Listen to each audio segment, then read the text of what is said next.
We are here in front of the Tricastin Nuclear Center. We can see the water vapor getting out of the cooling towers of the enrichment plant. And we also see the two chimneys of the nuclear plant, very small chimneys.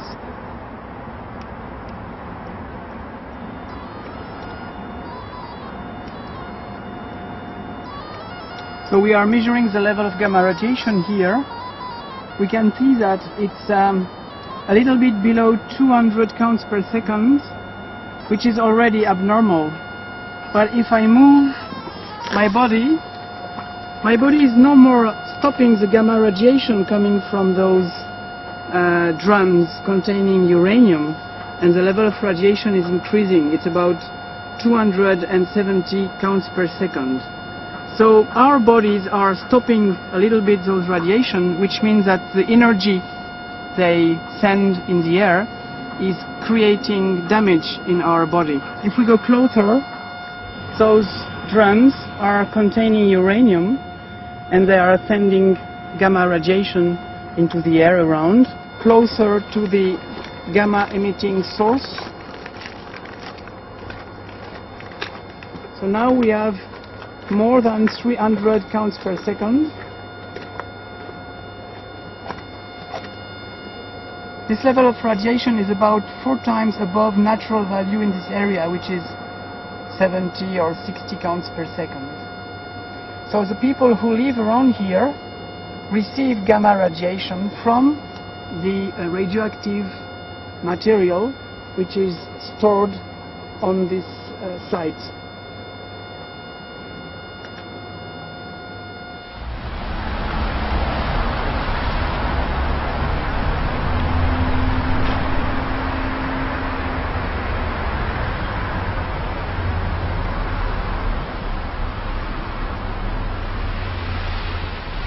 Uranium. Isn't it like a chemical? Yeah, it's like a chemical, isn't it? No, I don't know what it is. Was it a country? Is it a country? No. It is like, isn't it like a bit like plutonium? Yeah. Is it? Like some sort of explosive or something like that. Uranium? Uranium? What's that? A nuclear thing. I don't know in English what it's called. It's a nice thing, I might say. It's used for good and for bad. That's the stuff that they make nuclear stuff out of? Yeah, that's dangerous. Uranium? How you mean?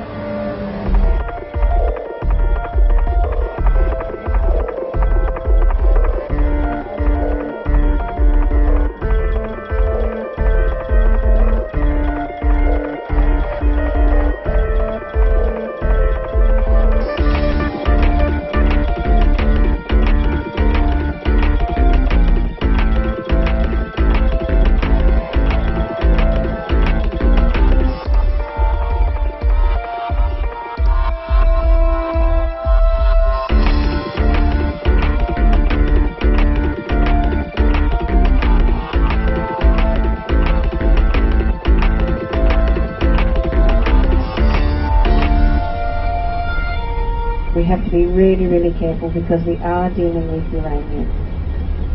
On the corner here is emergency services. On the right, this is where our big medical centre is.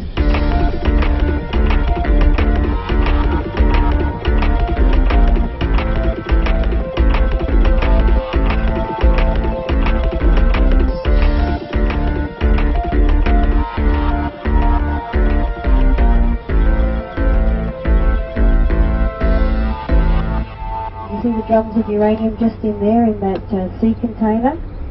We pour that black powder into those drums. They're 44-gallon drums or 205-litre drums, and we strap each one into those sea containers individually. We put 48 in a sea container, we seal it, we put these stickers on the outside, and it's ready to go down to Adelaide.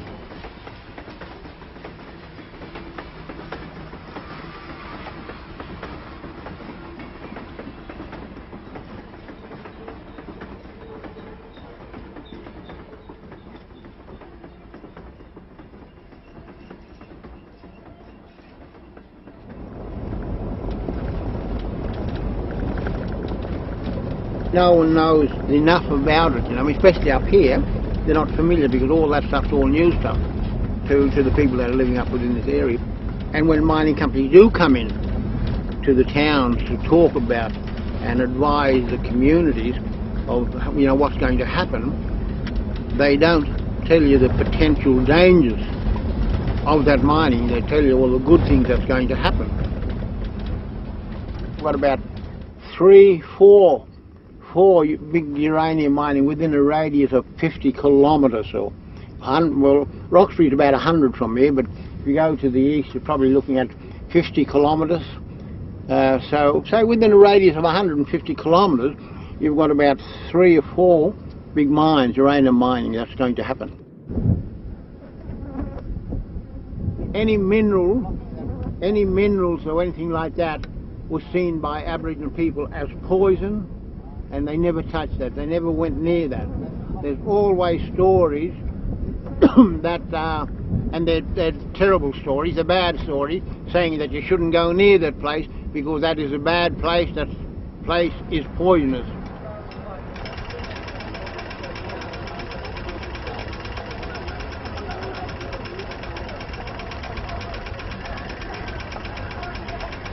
Australia is one of the world's major suppliers of uranium.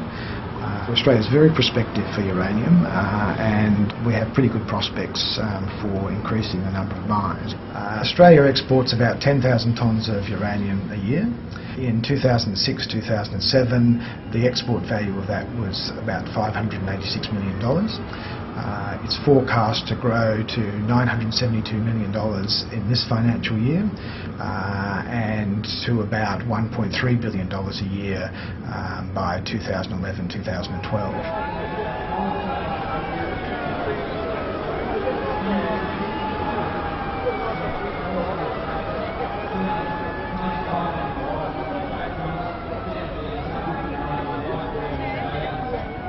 Uranium, in our eyes, is a very special mineral. It's unlike any other mineral on Earth.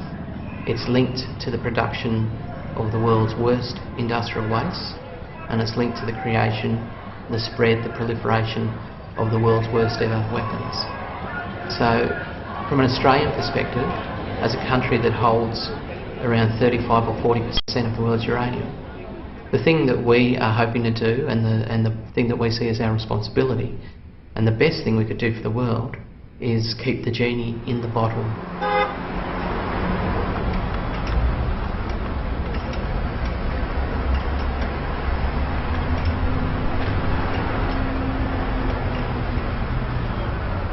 The Australian Bureau of Agriculture and Resource Economics has identified 15 to 20 uranium prospects which could potentially become mines in the next 10 or 15 years.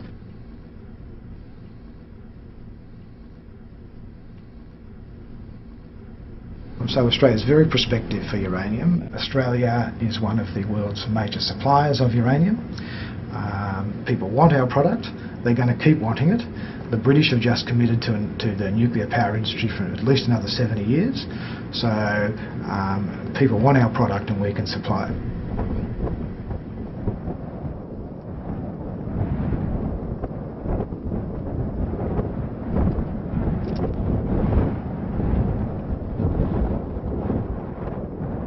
And what we're looking for here is bush onion. And bush onion will grow in this soft area like that. Like this here is pretty soft ground, see? So you would know in an area, if you're looking for bush onion, you would look in an area like this.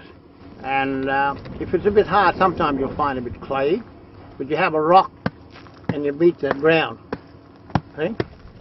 In the nuclear industry, the first step is uranium mining.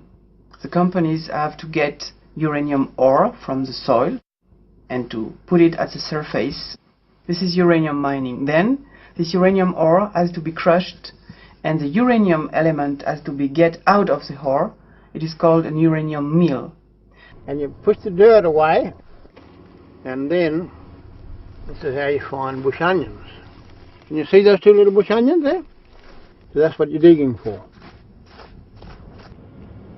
This will produce yellow cake, which is uranium concentrate.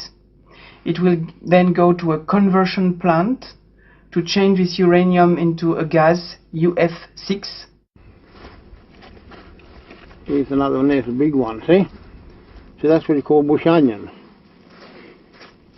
Bush onion, see? Bush onions we call yalka. So then you have a plant that will use this gas, UF6, to convert it again into uranium metal and prepare the powder, and which will be compressed and heated to make the small pellets and to prepare the fuel, the rod. But what you do is you peel it like that, see? You can cook them in the ashes. After this fuel fabrication, the fuel will go to the nuclear plant, and you will have there the nuclear reactions, and this fuel will become highly radioactive. It's called spent fuel. And you always, the important thing is, with the same as everything else, the old people say to you, if you dig that out, you've got to cover it back in again, fill it back in again, see? Fill it back in, so the rest of the bush onion in there will be there. So then you have management of the waste, spent fuel, other kind of low-level waste, and all the industry of how to manage those radioactive waste. Obviously, the link between all those steps is transportation, by train, by truck, by plane. I say this in my Arabana language. Yalka Niki Charpa Ngurku. What I'm saying there, this bush onion is very good food. The Western society, it's about now rather than the long term. It's what we can do now, what we can hoard up now, what treasures and wealth we can hoard up. I think the people from the Western world don't realise that and don't understand that by doing what they're doing to the lands, polluting and damaging that land, they're actually doing that to themselves in the long term. Yeah? What I'm saying is this is my grandmother's country and my great-grandmother's country and my mother's country. I was born here, grew up here, lived here all my life, never left it, been here all my life. Now it's like the back of my hand. Yeah. God's own country. Woo!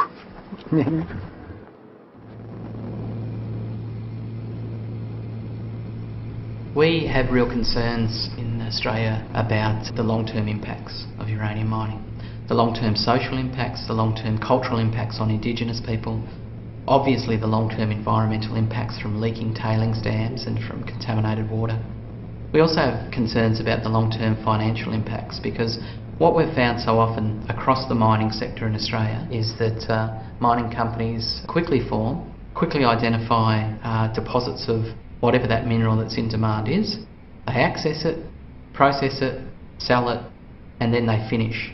And what we have is a funny situation. We have a legal requirement and a legal recognition in some of the authorities and guidelines and regulations about uranium mining that says the mining company has a responsibility for 10,000 years to isolate and contain radioactive tailings at mines. The mining industry says it'll all be okay, it'll all be good, trust us, it'll be clean and safe, we'll all get jobs, we'll all get rich. And then we look at the reality of the mining industry. We look at a reality of leaks and spills.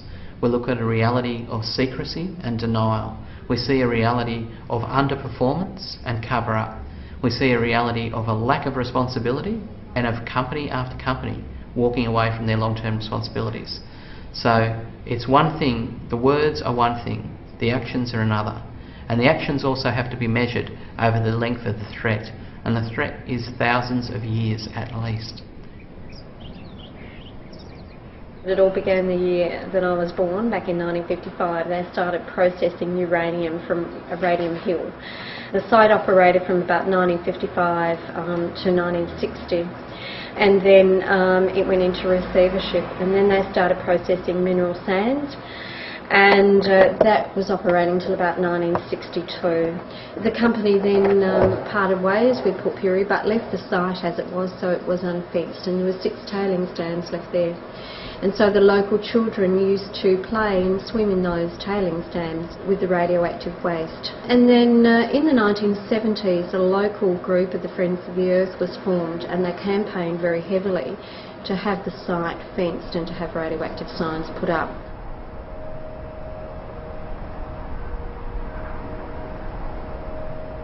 Mining companies can say whatever they want. Politicians can say whatever they want.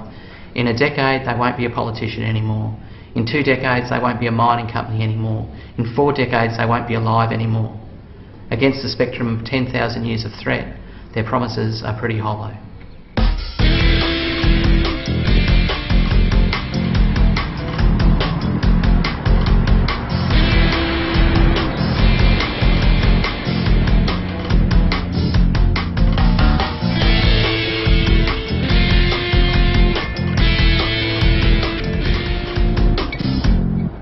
I really did like it there, you know, like living in Kakadu National Park, virtually. So, you know, I liked it. I liked the fishing, I liked my kids, you know, it was good school, and yeah, just come home. Mainly because of family, really, because it's a long way away. Yeah. About 18 months after I come home, I started forgetting things and, you know, leaving things everywhere and getting run down, so I went and seen the doctor and had some blood tests, and I've got hairy cell leukemia, which I've, you know, had to have chemo, and had my spleen out, and luckily enough I'm still here today. So yeah, but not so lucky for my boss that I work for. He died, and his brother died. I mean, these are, and one of the plant operators died, and these are just the 2 brothers that I work with. They were younger than I was, and I was just surprised to hear that, you know, they died from a cancer. There were protesters there protesting against it, but, you know, because I was young and naive, I didn't think anything of it. It was just a job. You know, if you were getting half as much money, or $800 a week, you'd be thinking, oh, you know, maybe I should be joining, maybe I should be doing this, you know, maybe I shouldn't be, you know, exposing myself to some health risks. But when you're being paid probably 3 or 4 times as much as that, well, we think, oh, okay, it'll be alright for a little while, and then I'll give it up. I'll go and do something else.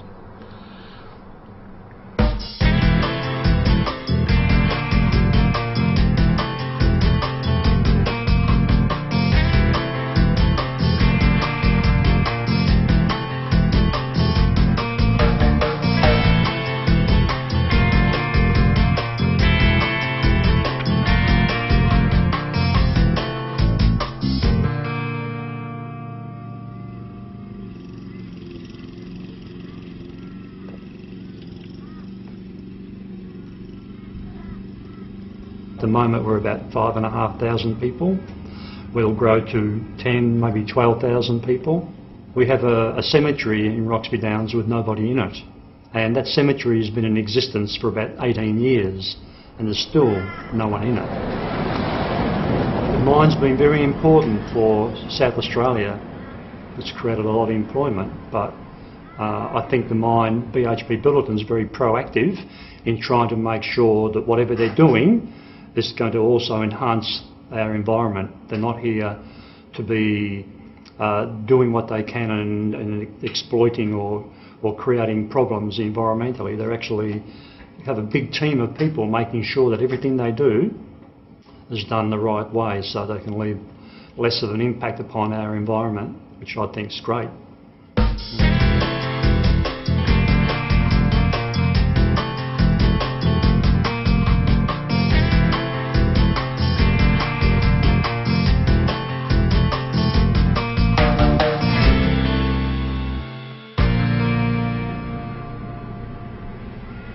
I don't work for BHP Billiton.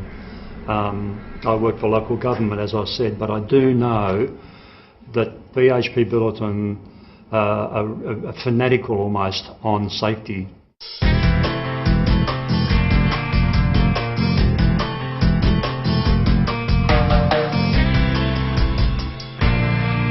I don't wish to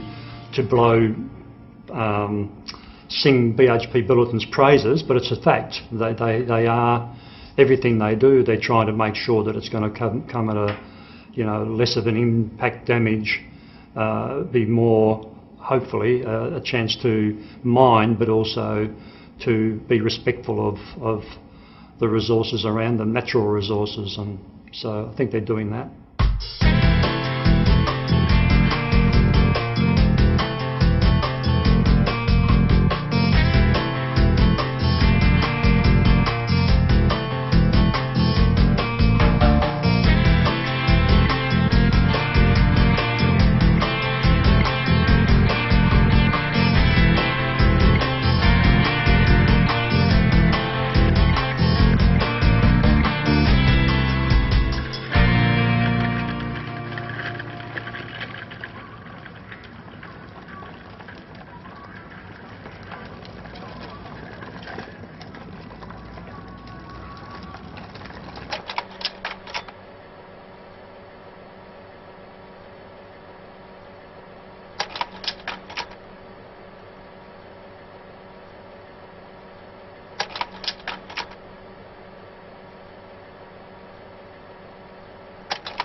Well, apparently there was some yellow cake found in the township in containers, but I'd know nothing about that. That's only what I heard, so I really couldn't comment on that, because if that happened, that's absolutely, BHP Billiton would be absolutely, screaming with shock and I don't know. I've never heard that. I can't say I've heard it. I've heard it on a grapevine, but not factual, so I wouldn't know. But yeah, I find it hard to believe. But again, I don't work for BHP Billiton, and I've got no reason to defend them. But I do know, as I said before, the safety procedures are extremely important to them. And if that ever did happen, there would be serious ramifications without doubt. Yeah, but I don't know. It's only been a grapevine thing. I couldn't say that's a fact. Mm.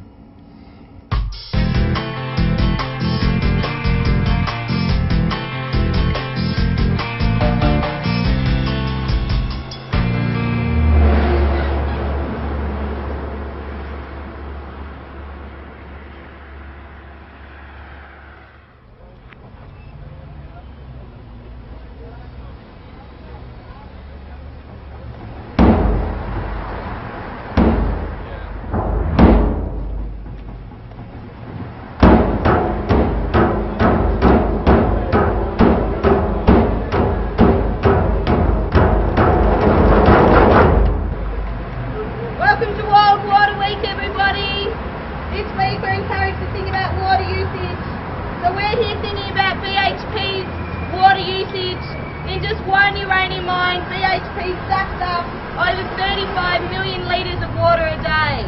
35 million litres of water every day goes into the BHP Roxbury Downs uranium mine.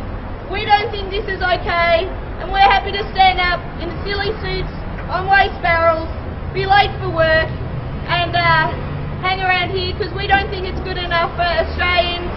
It's not good enough for the people who are going to use our uranium overseas. We're all on one planet, and we need to conserve our water across the world so we can have water for future generations, not for toxic uranium mines.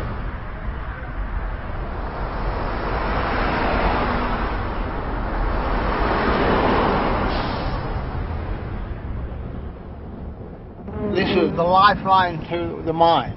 6 metres down below us. Without this pipeline, that mine could not exist.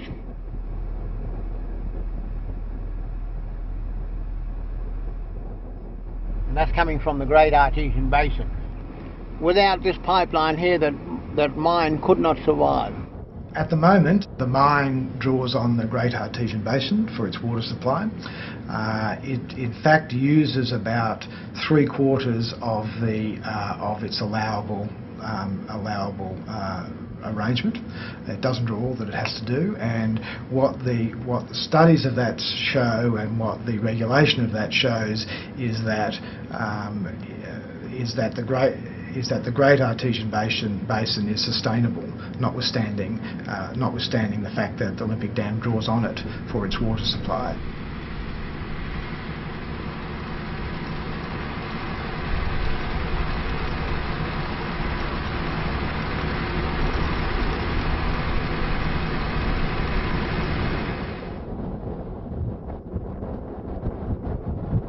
The only thing about that is that it's the mining company themselves who do the monitoring and collect all the data.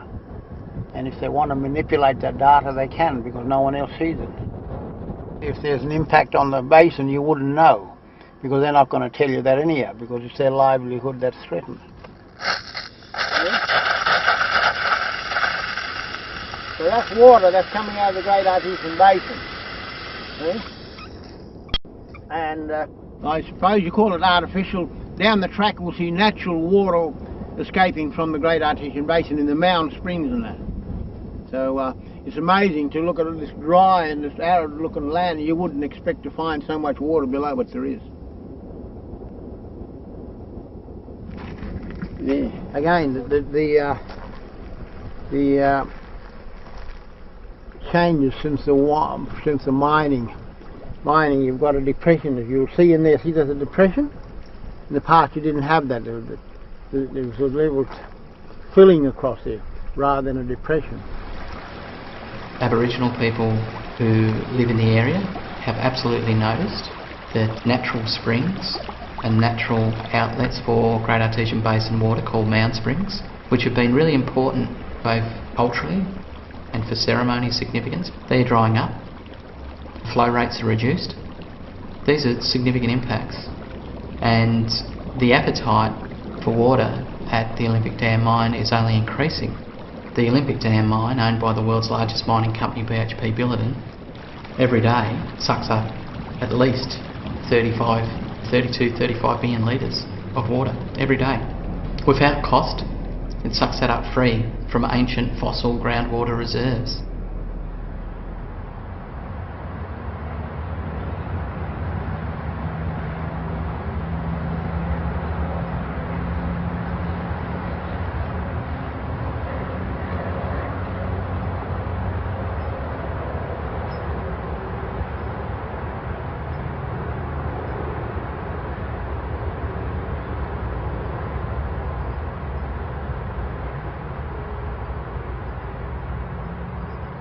If you get this uranium and you bring it at the surface, the companies will make a sort of selection.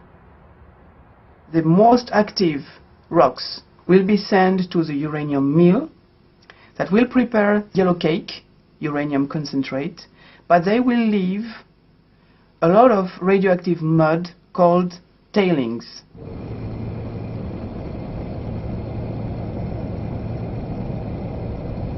Remember that tailings are a problem with, tailings are an issue with all mines.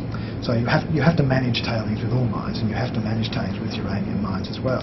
And the two ways of doing that are either to build what are called tailings dams, which at the end of the life of the mine are capped with ore and made safe. Or secondly, to put the tailings back into the mine and cover them over. Both of those ways are both best practice and environmental best practices, engineering best practice and environmental best practice.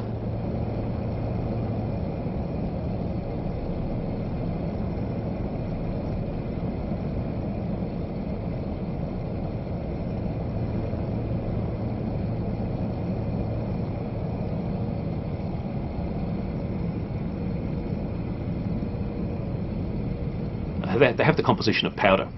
It's readily eroded by wind or by water, and those tailings are going to remain hazardous for thousands of years. The volume is so large that the company they intend to leave it on the surface and not move it. You know, that they're looking to just leave it on site.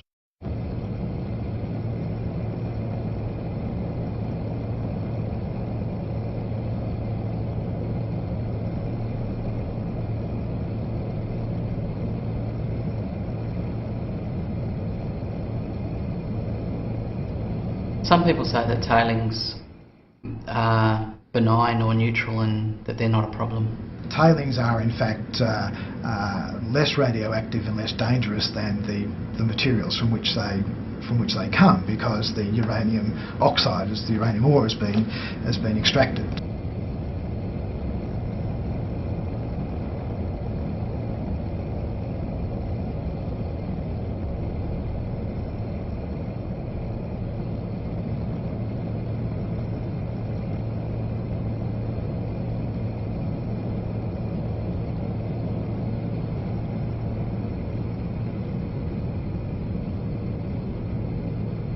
The absolute reality of tailings is that they contain 75 to 80% of the original radioactivity of the ore body.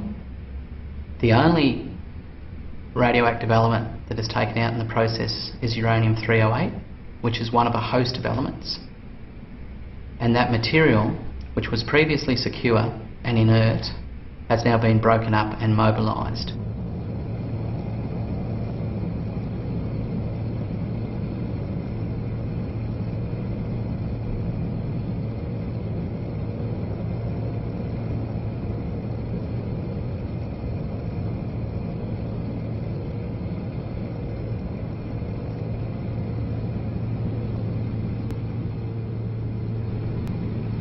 Tailings are a profoundly serious environmental management problem.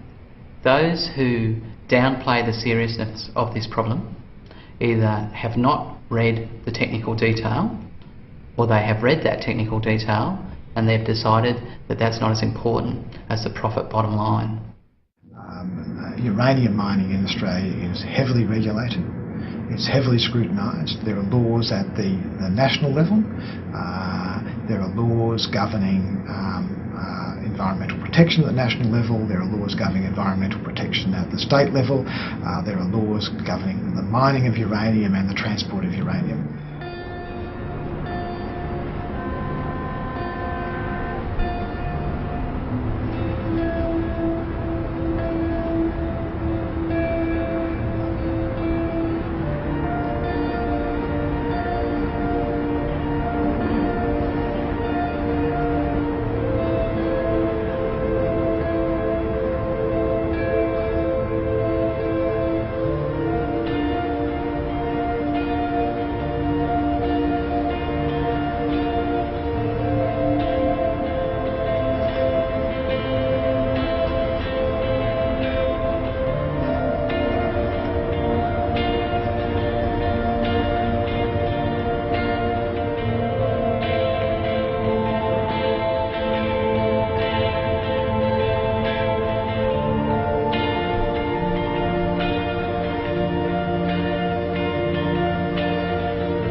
We are trying to overtake this truck, which is transporting uranium from the concentration plant to the enrichment plant, and probably when we will overtake him, we will measure excess radiation in our car. So at the moment the level of radiation is normal, about 60 counts per second, but when we will overtake the truck, we might measure an excess of radiation.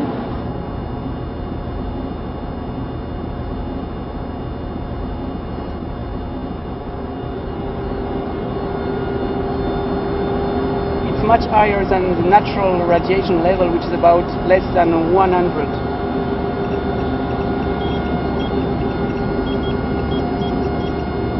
So at the moment we measure 1,600 counts per second, which is very high compared to natural radiation, which is below 100.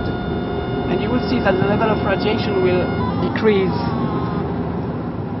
because we are getting away from the radioactive truck. So now we don't measure any excess radiation from this truck. In France, we had approximately 200 uranium mines. Today, they are all closed, but the contamination is still there. So we checked, I would say, approximately 20 of those uranium mines in France, and we discovered the same problems everywhere. Water contamination, sediments in lakes and rivers contamination, aquatic plants contamination, the fact that radioactive rocks from the mine have been reused even for constructing buildings or roads, and the problems are the same at all different mines.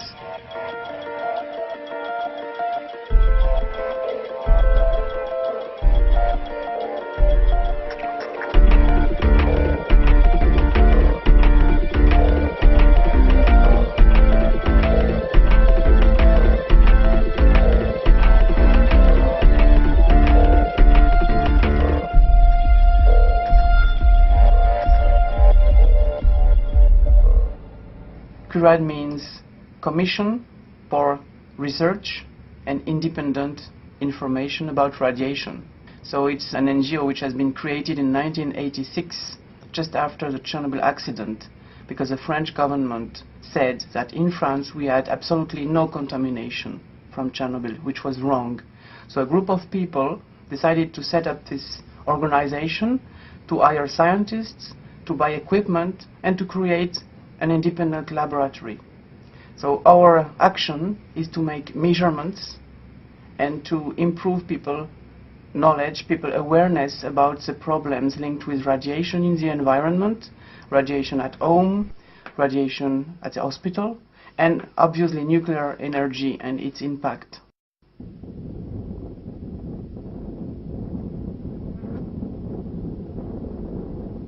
You know, those radiations, alpha, beta, gamma, they carry a lot of energy. For example, a typical gamma radiation will have an energy of, for example, 1 million electron volts, while the visible light from the sun has an energy of 1 or 2 or 3 electron volts. So those radiations, ionizing radiations, they carry a lot of energy. You know that if you spend too much time exposed to solar rays, you can get skin cancer. So you can imagine that if you receive those alpha, beta, gamma radiation, which are much more powerful, they can create breaks in our DNA and increase the risk of cancer.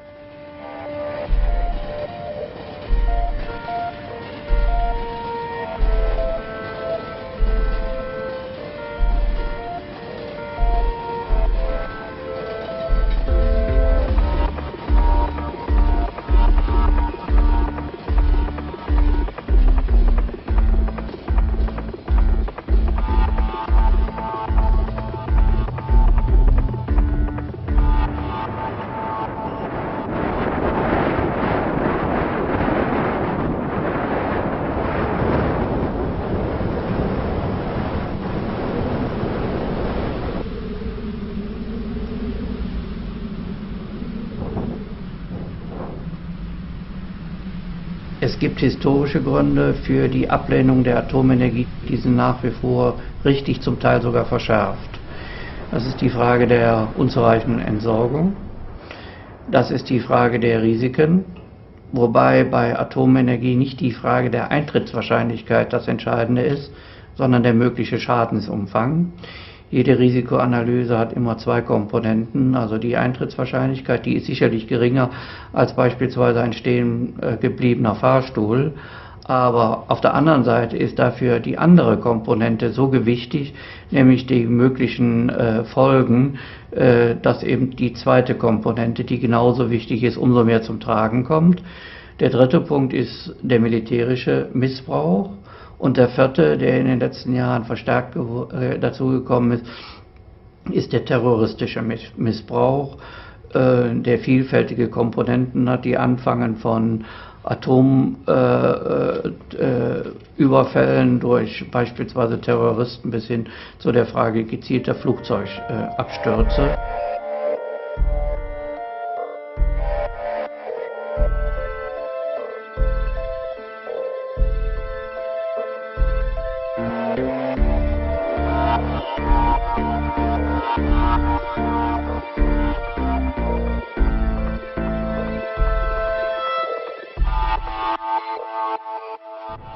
Sagen wir, die Atomenergie ist für meine Begriffe nicht das, was es sein soll. Sie bringt uns viel Unheil. Letztendlich ist ja doch immer der Mensch dabei, der das praktisch entscheiden muss, Knöpfe drückt. Also ich finde schon, dass das absolut sicher ist. Ich habe mir auch mal eins angeschaut mit der Schule. Ich finde das schon, also es ist okay. Gründe für Atomenergie? Kann ich Ihnen ja keine sagen. Der Bau von Atomkraftwerken ist im hohen Maß subventioniert worden in Deutschland. Und nach etwa 15, 16 Jahren nach unserer Einschätzung ist ein Atomkraftwerk, vielleicht bei nach 18, aber das ist die höchste Frist, die ich kenne, ist ein Atomkraftwerk abgeschrieben. Und danach verdient man verdammt viel Geld mit dem Atomkraftwerk. Und insofern ist das eigentliche Interesse nicht der Neubau, sondern alte Anlagen, solange es geht, zu nutzen. Gründe. Das ist am billigsten, das denke ich mir mal. Ja, es gibt Studien, die das berechnen. Diese Studien existieren und sagen, dass es ca. 1 Million Euro pro Tag sind, die ein Betreiber durch das Weiterlaufen der Atomkraftwerke hier gewinnt. Und die Energieversorger können sehr teuren Strom zurzeit verkaufen, weil an der Leipziger Börse der Strompreis sehr viel höher ist. Und das wird aber den Verbrauchern in Rechnung gestellt, sodass ein Atomkraftwerk schon wirklich eine sehr preisgünstige Variante für den jetzigen Energieversorger ist. Viele Verbraucher interessiert das gar nicht. Also ob sie jetzt erneuerbare Energie nutzen oder ob sie Atomenergie nutzen. Der Verbraucher merkt ja nicht, was er aus der Steckdosen rauskriegt. Ich finde es gut, weil es ist billiger Strom. Ja, das ist am billigsten ist. Zurzeit.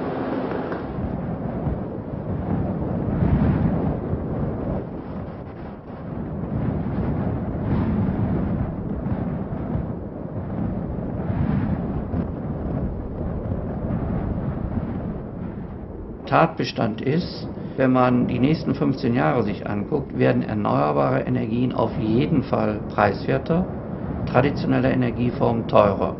Und spätestens also Jahre 2020 werden die Erneuerbaren im Schnitt preisgünstiger sein. Also alternative Energien ist ein Schlagwort, das eigentlich nicht mehr zeitgemäß ist. Wir haben im Wesentlichen die Energiewirtschaft hat sich im Wesentlichen der Ressourcen an Kohle, an Öl und an Gas bedient. Das muss zurückgehen, weil diese Ressourcen verschwinden. Und dann gibt es Möglichkeiten dreierlei Art. Das eine und bei weitem interessanteste, aber am wenigsten populäre ist, weniger Energie zu verbrauchen. Das ist auch ein technisches Problem. Es ist nicht nur, dass man sein eigenes Verhalten verändert, sondern das ist ein ganz großes Potenzial. So dass jede Kilowattstunde, die ich nicht verbrauche, brauche ich nicht mit fossilen Energien oder auch nicht mit Atomstrom oder auch nicht mit Windstrom zu füllen. Das zweite ist der ganze Bereich der erneuerbaren Technologien, der jetzt in starkem Maße in Gang kommt. Wir haben also hier in Deutschland inzwischen etwa halb so viel, wie wir Atomstrom haben, schon Strom an erneuerbaren Energien. Das dritte wäre die Atomenergie, deren weltweite Bedeutung wesentlich geringer inzwischen ist als die der erneuerbaren Energien. Das heißt hier, das Schlagwort alternative Energien führt in die Irre, weil das zeigt so an, ja, das ist etwas, was vielleicht irgendwie funktionieren könnte. Nein, das kommt im großen Stil.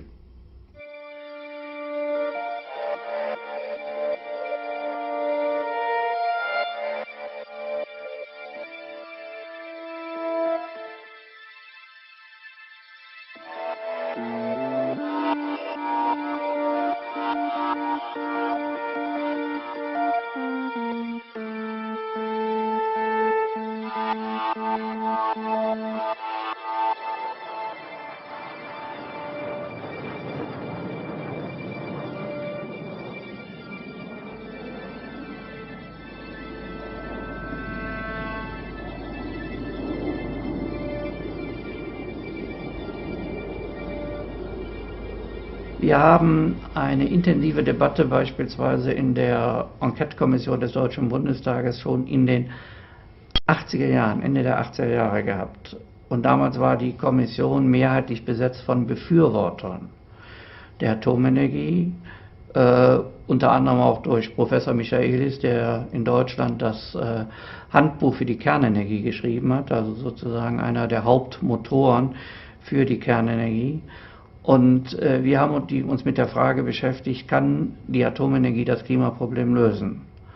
Und das Ergebnis dieser Kommission, die wie gesagt mehrheitlich aus Befürwortern bestanden hat, war einstimmig: Die Atomenergie kann das nicht.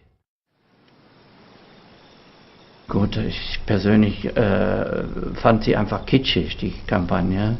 Und ich glaube, dafür ist auch viel zu viel im Kopf drin, was in den letzten 20 Jahren passiert ist, dass ein paar glücklich schauende Kühe vor dem Atomkraftwerk nicht unbedingt die Sache verniedlichen können. All die Herren, die jetzt so tun, als sei der Klimaschutz was Neues, waren alle schon in den 90er Jahren in den Debatten beteiligt. Wir haben bei den Ausstiegsverhandlungen die gesamte Klimaproblematik mitbehandelt. Das Problem ist nur, dass die Politik jetzt in der Hand dieser Konzerne ist.